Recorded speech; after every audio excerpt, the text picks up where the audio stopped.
Good morning ਬੱਚਿਓ। ਅੱਜ ਤੱਕ ਤੁਸੀਂ ਸ਼ਹੀਦ ਭਗਤ ਸਿੰਘ ਬਾਰੇ ਬਹੁਤ ਕੁਝ ਜਾਣਿਆ ਹੋਵੇਗਾ, ਪੜ੍ਹਿਆ ਹੋਵੇਗਾ।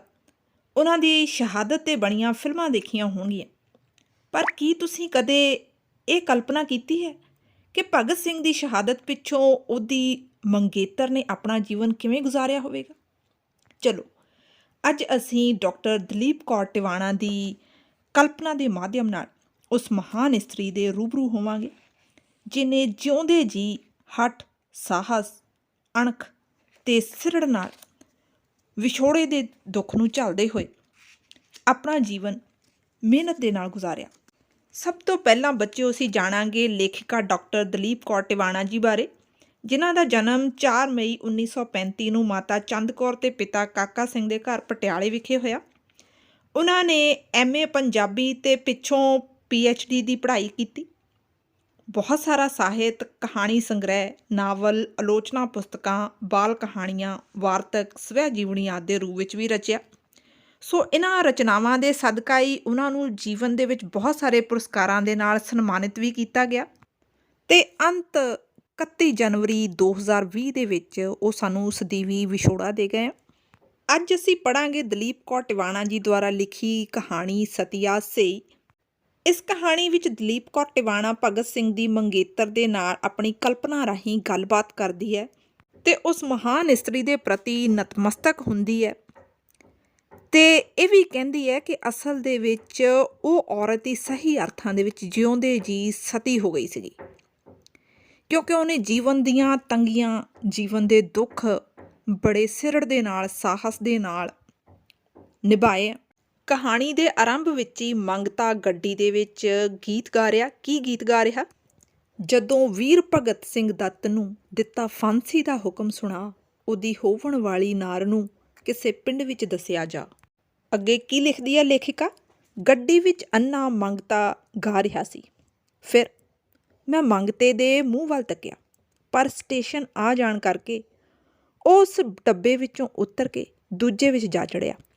ਪਰ ਮੈਨੂੰ ਮੁੜ ਖਿਆਲ ਆਉਣ ਲੱਗਾ ਕਿ ਜਦੋਂ ਕਿਸੇ ਨੇ ਪਿੰਡ ਵਿੱਚ ਜਾ ਕੇ ਦੱਸਿਆ ਹੋਣਾ ਏ, ਕੀ ਗੁਜ਼ਰੀ ਹੋਊ ਭਗਤ ਸਿੰਘ ਦੀ ਮੰਗੇਤਰ ਦੇ ਦਿਲ 'ਤੇ।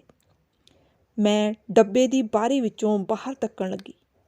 ਇਉਂ ਲੱਗਦਾ ਸੀ ਜਿਵੇਂ ਸਾਹਮਣੇ ਖੇਤਾਂ ਵਿੱਚ ਉੱਗੀਆਂ ਫਸਲਾਂ ਅਤੇ ਦਰੱਖਤਾਂ ਦੀਆਂ ਕਤਾਰਾਂ ਨੱਠੀਆਂ ਜਾ ਰਹੀਆਂ ਹੋਣ। ਓਨੀ ਹੀ ਤੇਜ਼ੀ ਨਾਲ ਖਿਆਲ ਮੇਰੇ ਦਿਮਾਗ ਵਿੱਚ ਨੱਠਣ ਲੱਗੇ। ਮੇਰੀ ਕਲਪਨਾ ਦੂਰ ਦੇ ਸੱਦੇ ਤੋਂ ਵੀ ਦੂਰ ਪਿੰਡ ਦੇ ਇੱਕ ਕੱਚੇ ਕੋਠੇ ਵਿੱਚ ਬੈਠੀ ਚਰਖਾ ਕੱਤਦੀ ਇੱਕ ਸੁਨੱਖੀ ਇਸਤਰੀ ਨੂੰ ਲੱਭਣ ਲੱਗੀ।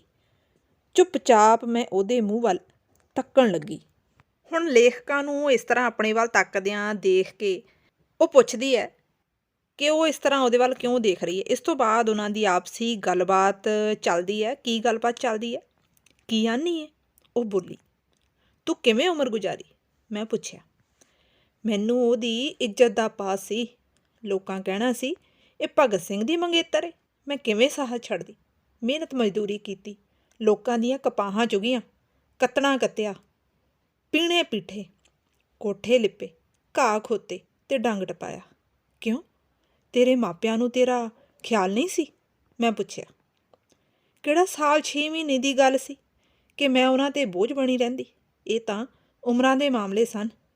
ਨਾਲੇ ਉਹਨੂੰ ਹੀ ਕੋਸਣਾ ਸੀ ਜਿਹੜਾ ਆਪਣੇ ਫਰਜ਼ਾਂ ਨੂੰ ਵਿੱਚੇ ਹੀ ਛੱਡ ਗਿਆ ਸੀ। ਤੂੰ ਸਰਕਾਰ ਕੋਲੋਂ ਮਦਦ ਮੰਗ ਲੈਣੀ ਸੀ? ਮੈਂ ਉਦਾਸ ਹੋ ਕੇ ਆਖਿਆ। ਮੈਂ ਉਹਦੀ ਮੰਗੇਤਰ ਹੋ ਕੇ ਕਿਸੇ ਅੱਗੇ ਹੱਥ ਅੱਡਦੀ? ਇਹ ਮੈਥੋਂ ਹੋ ਨਹੀਂ ਸਕਿਆ। ਉਹਦਾ ਸਿਦਕ, ਉਹਦਾ ਸਾਹਸ, ਉਹਦਾ ਸਿਰੜ ਦੇਖ ਮੇਰਾ ਦਿਲ ਕਰੇ ਇਸ ਮਹਾਨ ਔਰਤ ਦੇ ਪੈਰ ਛੂਹ ਲਵਾਂ। ਉਮਰਾਂ ਦੇ ਛਿੱਲੜ ਲਾ ਉਹ ਭਰ ਜਵਾਨ ਕੁੜੀ ਬਣ ਮੇਰੀ ਯਾਦ ਵਿੱਚ ਉੱਗੜ ਖਲੋਤੀ। ਸੁਣਿਆ ਏ ਉਹਦੇ ਪਿੰਡ ਉਹਦੀ ਯਾਦ ਮਨਾ ਰਹੇ ਨੇ, ਤੂੰ ਜਾਏਂਗੀ? ਮੈਂ ਪੁੱਛਿਆ।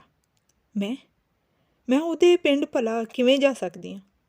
ਉਹਨੇ ਵੱਜਦੇ ਵਾਜਿਆਂ ਨਾਲ ਸਿਹਰੇ ਬੰਨ੍ਹ ਕੇ ਮੈਨੂੰ ਲੈਣ ਆਉਣਾ ਸੀ। ਉਹ ਆਇਆ ਨਹੀਂ, ਫਿਰ ਮੈਂ ਕਿਵੇਂ ਜਾ ਸਕਦੀ ਹਾਂ? ਇਹ ਤਾਂ ਬੜੀ ਪੁਰਾਣੀ ਗੱਲ ਹੋ ਗਈ ਹੈ, ਮੈਂ ਆਖਿਆ।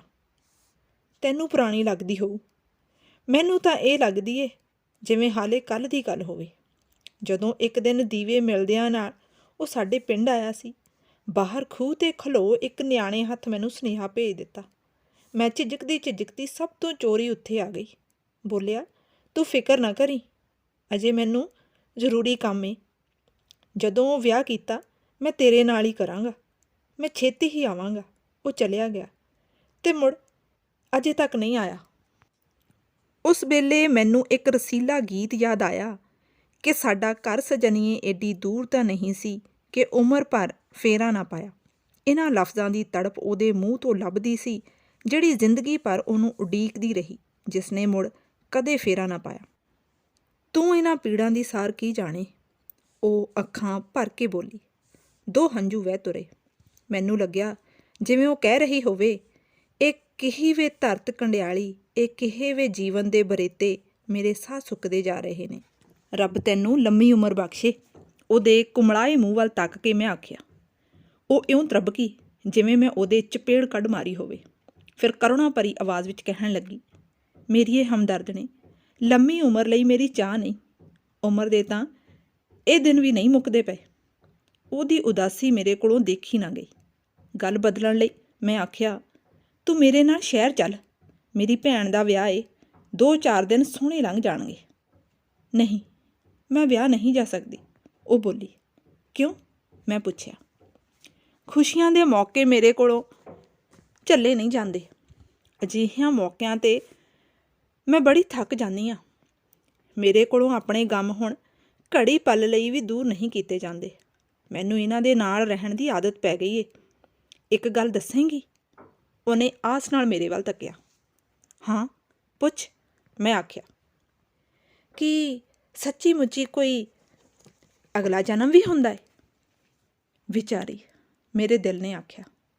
ਹਾਂ, ਜ਼ਰੂਰ ਹੁੰਦਾ ਏ, ਮੈਂ ਕਹਿ ਦਿੱਤਾ। ਇਹ ਸੁਣ ਉਹਦੀਆਂ ਅੱਖਾਂ ਵਿੱਚ ਇੱਕ ਚਮਕ ਆਈ ਅਤੇ ਉਹ ਮੁਸਕਰਾ ਪਈ। ਕੀ ਅਜੇ ਤੀਕ ਵੀ ਉਹ ਤੈਨੂੰ ਯਾਦ ਏ? ਮੈਂ ਪੁੱਛਿਆ। ਹਾਂ, ਹਰ ਘੜੀ, ਹਰ ਪਲੋਂ ਮੈਨੂੰ ਯਾਦ ਰਹਿੰਦਾ ਏ। ਕਦੇ ਕਦੇ ਤਾਂ ਬੜਾ ਮਨ ਕਰਦਾ ਏ ਕਿ ਕੋਈ ਆ ਕੇ ਆਖੇ, ਨਹੀਂ, ਉਹ ਮਰਿਆ ਨਹੀਂ, ਉਹਨੂੰ ਫਾਂਸੀ ਨਹੀਂ ਦਿੱਤੀ ਗਈ, ਉਹ ਜਿਉਂਦਾ ਏ। ਕਦੀ ਕਦੀ ਸੋਚਦੀ ਹਾਂ, ਜੇ ਕਿਧਰੋਂ ਉਹ ਸੱਚੀ ਮੁੱਚੀ ਮੁੜ ਆਵੇ, ਮੈਂ ਉਹਨੂੰ ਆਖਾਂ, ਕਹੋ ਵੇ ਇਹਨਾਂ ਤਕਦੀਰਾਂ ਨੂੰ, ਕਹੋ ਨਾ ਦੂਰ ਖਲੋਣ, ਮੈਂ ਵੀ ਕਿਸੇ ਦੀ ਧੀ ਵੇ, ਮੈਂ ਵੀ ਕਿਸੇ ਦੀ ਭੈਣ। ਪਰ ਹੁਣ ਇਹਨਾਂ ਤਕਦੀਰਾਂ ਕੋਲ ਮੇਰੇ ਜੋਗਾ ਹੈ ਹੀ ਕੀ ਏ? ਉਹ ਉਦਾਸ ਹੋ ਕੇ ਬੋਲੀ। ਹੁਣ ਤਾਂ ਭਗਤ ਸਿੰਘ ਦੇ ਸੁਪਨੇ ਪੂਰੇ ਹੋ ਗਏ ਨੇ। ਦੇਖ, ਦੇਸ਼ ਕਿਵੇਂ ਤਰੱਕੀ ਵੱਲ ਜਾ ਰਿਹਾ ਏ। ਤੂੰ ਵੀ ਕੋਈ ਹਿੱਸਾ ਪਾ।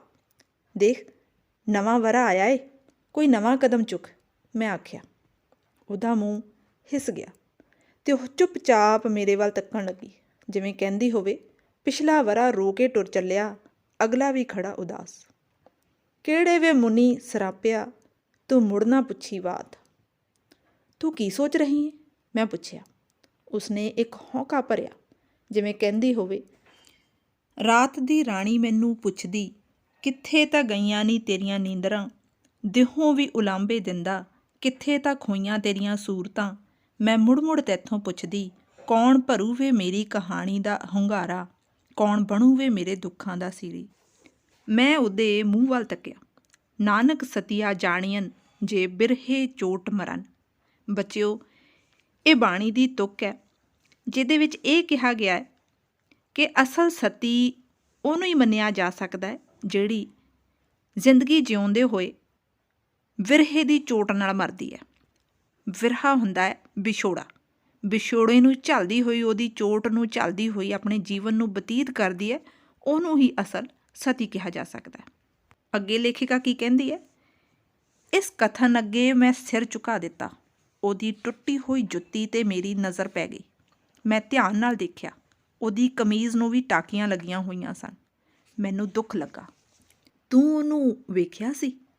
ਉਹ ਅਜੇ ਵੀ ਉਹਦੇ ਬਾਰੇ ਹੀ ਸੋਚ ਰਹੀ ਸੀ। ਨਹੀਂ, ਮੈਂ ਆਖਿਆ। ਉਹ ਬੜਾ ਸੋਹਣਾ ਸੀ, ਸਾਡੇ ਪਿੰਡ ਦੀਆਂ ਸਾਰੀਆਂ ਕੁੜੀਆਂ ਦੇ ਪ੍ਰਾਹੁਣਿਆਂ ਨਾਲੋਂ ਸੋਹਣਾ। ਅਤੇ ਅੱਗੋਂ ਉਹਦਾ ਗਲ ਭਰ ਆਇਆ ਅਤੇ ਫਿਰ ਜਿਵੇਂ ਆਪਣੇ ਆਪ ਗੱਲਾਂ ਕਰਨ ਲੱਗੀ। ਆਉਂਦੇ ਜਾਂਦੇ ਰਾਹੀਆਂ ਦੇ ਮੈਂ ਮੂੰਹ ਵੱਲ ਤੱਕਦੀ, ਕੋਈ ਕਰੇ ਵੇ ਤੇਰੀ ਗੱਲ, ਮੈਂ ਕੰਨਿਆ ਕੁਆਰੀ ਖੜੀ ਉਡੀਕਦੀ, ਵੇ ਕਦੇ ਤਾਂ ਸੁਨੇਹਾ ਕੱਲ। ਕੀ ਸੋਚ ਰਹੀ ਏ ਸੋਹਣੀਏ? ਮੈਂ ਪੁੱਛਿਆ। ਉਹ ਆਪਣੇ ਹੱਥਾਂ ਦੀਆਂ ਲਕੀਰਾਂ ਵੱਲ ਧਿਆਨ ਨਾਲ ਤੱਕਣ ਲੱਗੀ, ਜਿਵੇਂ ਕਹਿ ਰਹੀ ਹੋਵੇ, ਮਾਂ ਆਪਣੀ ਨੂੰ ਮੈਂ ਪੁੱਛਦੀ, ਧੀ ਦੇ ਕਿਹੇ ਲੇਖ ਲਿਖਾਏ। ਮੈਂ ਉਹਦੇ ਵੱਲ ਤੱਕਦੀ ਰਹੀ। ਇੱਕ ਲਾਟ ਬਲਦੀ ਸੀ ਉਹਦੀਆਂ ਨਜ਼ਰਾਂ ਵਿੱਚ। ਇੱਕ ਕਹਿਰ ਸੀ ਉਹਦੀ ਤੱਕਣੀ ਵਿੱਚ। ਮੈਨੂੰ ਲੱਗਿਆ ਜਿਵੇਂ ਉਹ ਇੱਕ ਨਾਗਣ ਬਣ ਕੇ ਫੁੰਕਾਰ ਰਹੀ ਹੋਵੇ, ਭਗਤ ਸਿੰਘ ਦੇ ਕਾਤਲਾਂ ਨੂੰ ਜਿਵੇਂ ਹੁਣੇ ਡਸ ਲੈਣਾ ਲੋਚਦੀ ਹੋਵੇ, ਜਿਵੇਂ ਸਭ ਕੁਝ ਭੰਨ ਤੋੜ ਮਸਲ ਦੇਣਾ ਚਾਹੁੰਦੀ ਹੋਵੇ। ਫਿਰ ਉਹਨੇ ਪਲਕਾਂ ਝੁਕਾ ਲਈਆਂ, ਜਿਵੇਂ ਕਹਿੰਦੀ ਹੋਵੇ, ਮੈਂ ਭਲਾ ਕੀ ਕਰ ਸਕਦੀ ਹਾਂ। ਤੂੰ ਨਿਰਾਸ਼ ਨਾ ਹੋ, ਭਗਤ ਸਿੰਘ ਸਿਰਫ ਤੇਰਾ ਹੀ ਨਹੀਂ ਸੀ, ਉਹ ਸਾਡਾ ਸਾਰਿਆਂ ਦਾ ਸੀ। ਉਹਦੀ ਮੌਤ ਦਾ ਦੁੱਖ ਤੈਨੂੰ ਹੀ ਨਹੀਂ, ਸਾਰੇ ਦੇਸ਼ ਨੂੰ ਹੈ। ਅਸੀਂ ਉਹਨੂੰ ਭੁੱਲੇ ਨਹੀਂ, ਸਾਨੂੰ ਤੂੰ ਵੀ ਯਾਦ ਹੈ। ਇਹ ਸੁਣ ਉਹਦੀਆਂ ਅੱਖਾਂ ਭਰ ਆਈਆਂ ਤੇ ਹੰਝੂ ਕੇਰ ਉਹ ਮੇਰੀ ਕਲਪਨਾ ਵਿੱਚੋਂ ਮੁੜ ਚੱਲੀ। ਮੈਨੂੰ ਲੱਗਿਆ ਧਰਤ ਅੰਬਰ ਵੀ ਸੋਚਦੇ ਕੀ ਦੇਣ ਤਸੱਲੀ। ਇੰਨੇ ਨੂੰ ਇੱਕ ਝੂਟੇ ਨਾਲ ਗੱਡੀ ਸਟੇਸ਼ਨ ਉੱਤੇ ਆਣ ਖੜੀ ਹੋਈ। ਸੋ ਇਸ ਤਰ੍ਹਾਂ ਇਸ ਗੱਡੀ ਦੇ ਵਿੱਚ ਜਦੋਂ ਲੇਖਿਕਾ ਬੈਠਦੀ ਹੈ ਤੇ ਉਸ ਮੰਗਤੇ ਨੂੰ ਗਾਉਂਦਾ ਹੋਇਆ ਦੇਖਦੀ ਹੈ, ਉਹਦੀ ਕਲਪਨਾ ਦੌੜਦੀ ਹੈ ਤੇ ਭਗਤ ਸਿੰਘ ਦੀ ਮੰਗੇਤਰ ਦੇ ਕੋਲ ਪਹੁੰਚ ਜਾਂਦੀ ਹੈ, ਉਹਦੇ ਨਾਲ ਗੱਲਬਾਤ ਕਰਦੀ ਹੈ, ਉਹਦੀਆਂ ਗੱਲਾਂ ਨੂੰ ਸੁਣ ਕੇ ਭਾਵੁਕ ਹੁੰਦੀ ਹੈ ਤੇ ਉਹਨੂੰ ਦੁਨੀਆ ਦੀ ਸਭ ਤੋਂ ਉੱਚੀ ਸੁੱਚੀ ਸਤੀ ਮੰਨਦੀ ਹੈ। ਸੋ ਇਸ ਤਰ੍ਹਾਂ ਉਹ ਮੰਗਤਾ ਫਿਰ ਗੱਡੀ ਅੱਗੇ ਗਾਉਂਦਾ ਜਾ ਰਿਹਾ ਹੈ। ਕੀ ਗਾਉਂਦਾ ਹੈ? ਜਦੋਂ ਵੀਰ ਭਗਤ ਸਿੰਘ ਦੱਤ ਨੂੰ ਦਿੱਤਾ ਫਾਂਸੀ ਦਾ ਹੁਕਮ ਸੁਣਾ, ਉਹਦੀ ਹੋਵਣ ਵਾਲੀ ਨਾਰ ਨੂੰ ਕਿਸੇ ਪਿੰਡ ਵਿੱਚ ਦੱਸਿਆ ਜਾ। ਇਸ ਤਰ੍ਹਾਂ ਇਸ ਗੀਤ ਦੇ ਨਾਲ ਇਸ ਕਹਾਣੀ ਦਾ ਅੰਤ ਹੁੰਦਾ ਹੈ।